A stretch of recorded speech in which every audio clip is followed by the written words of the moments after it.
All right, guys. If you're here, you're a very specific type of user. This is how to use your Keeley ECCOS with your Morningstar controller. I suppose this would work for the Hydra also, because if you look at the chassis and the control knobs and presets, I think it's pretty much about the same. So let me walk you through what I got here. You will need the Sir MIDI control. It's basically a converter of MIDI signal to latching / momentary control. And you will need a TRS cable like I have right here. This is my custom soldered TRS cable. Under here, I have the guy. It's right here. It's upside down. And under here is this guy, the Sir Micro MIDI control. Basically, it sends a signal from the MIDI right here, the MIDI, which comes from the MC8, to the TRS right here. And what it does, it converts it based on program controls, program changes, and CC messages, I guess. So PC and CC messages, those two types. It converts it to a signal that then the ECCOS can read from the TRS tip and ring cable. If you don't know what that means, I guess it's a whole nother video, which I don't have time to talk about. But that's what you need to control this guy. So it's basically a converter. So then, to show you what I mean, I can't control every single parameter, so it's not like a, Big Sky where like you can send all types of messages and change all types of parameters on the fly. But I have managed to recall presets using the MC8, so at least you don't have to step all the way over here. I mean, I guess you could just do that, but you can do that from here. So to show you what I mean, I can go here. So under this section, I have my ECCOS control. So if I do a tap here, you can control the tap. See it slow it down or speed up or faster. It's pretty responsive, so that's pretty good. And I can engage it on, off. So to do this, you have to go onto latching. I'm using the latching instead of momentary mode on the ECCOS. And you do that by powering off and then holding bypass while powering on. And then the way you know it's on is the bypass light is red instead of blue. If it's on blue, you're using sort of like the local control. If it's red, you're using the external control. All right, so then the cool thing is I can do a recall like this.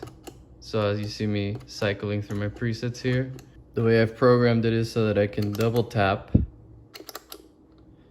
and it will go into preset select mode. And then with the tap, I can cycle through the presets and then select again which preset I want. All right, so then I'll show you guys how that's programmed onto the MC8. Here I am connected to my MC8. I'm gonna go to the preset that I want, which is on bank 2, and it would be ECCOS. So this right here, pause the video, is what I have programmed. It's basically on press, I do PC number 9, which I believe is a toggle for the ring. And basically that goes from closed and open, if you really care about that. And then set your MIDI channel. For mine, it's 4. It could be whatever it is, whatever you want for you. This would be for the Sir Micro MIDI control. If you open it up, you can use some dip switches to set the channel. In my case, in my signal chain, it just sits on 4, so it's MIDI channel 4. So again, when I press it, I basically toggle the bypass switch for the echoes, and this would engage it or disengage it. The double tap is to enter the preset select mode, and that's when that middle light for the presets is blinking kind of fast, and then you would use the tap to cycle through them. So that I would double tap once I've selected the preset, which I'll go over on the next button. Then I would press 9, and that would engage that preset or select that preset, and then I can engage and bypass. So take a moment to think about what's happening here. It took me a while to figure it out. So then on the tap is basically a press release, so that when you press it, you send one program change, and when you release it, it sends another program change. And this is pretty much tricking the Keeley ECCOS. If you read the manual carefully, it says that you won't be able to set tap using latching mode, but basically if the Morningstar kind of allows you to use like one switch cycle, so press and release, as a 2 presses on a normal latching switch. I mean, if you cared about that, that's literally what's going on here, right? So on press we're sending one number, and on release we're sending another, and that's kind of how you achieve tap tempo in this scenario. If you wanted to, I suppose you could just set it to press, and then you could, in theory, program your echoes to be half tempo of everything else, so that if you wanted to, like, program it with another time-based pedal, then your time-based pedal might be like the tempo of the song, but then you can program the Keeley ECCOS to be half of the tempo. But I haven't tried that yet, so feel free to comment below if you think that would work or did work for you. But yeah, so just copy and paste this, or I guess just copy it onto your Morningstar MIDI editor, and you should be able to do what I've done.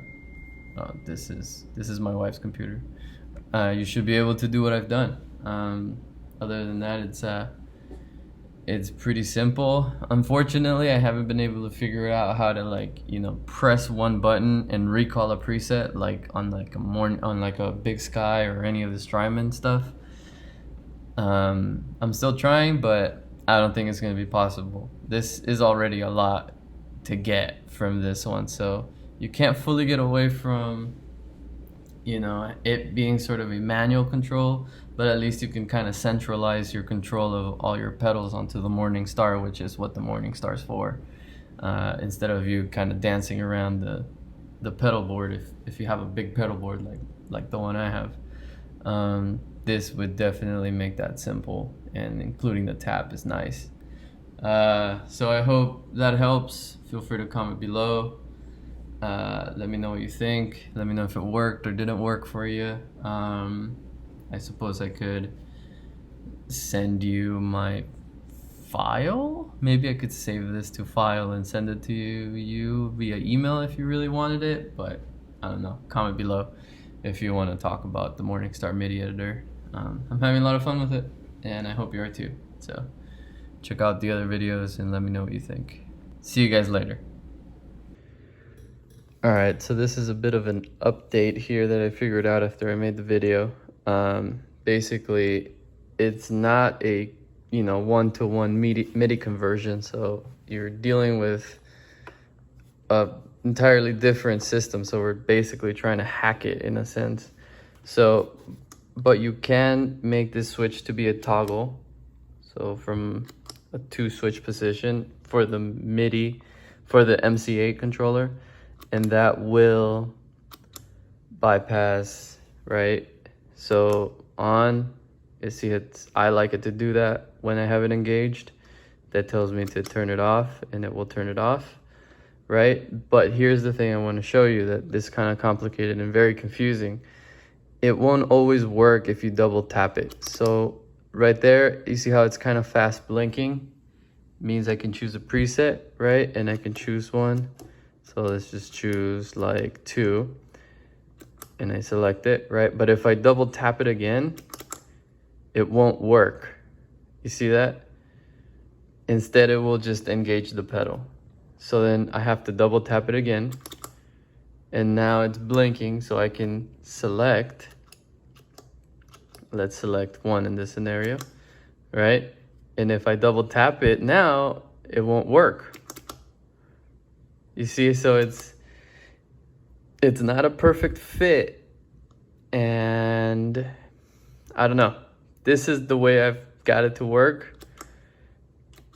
Right, so you just kind of have to learn this system a little bit. If you really want to cycle through 3 presets on the Echoes, which I don't know if that's good once you have, you know, an entire board worth, but I can get a particular sound out of the Echoes, right, which is why I have it, that I really, really like, and it's been worth this trouble, which has taken me hours to figure out.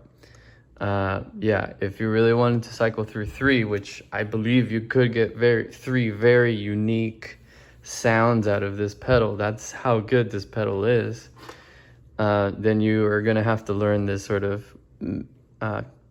convention, I guess, methodology, right? That you can't always go into the preset.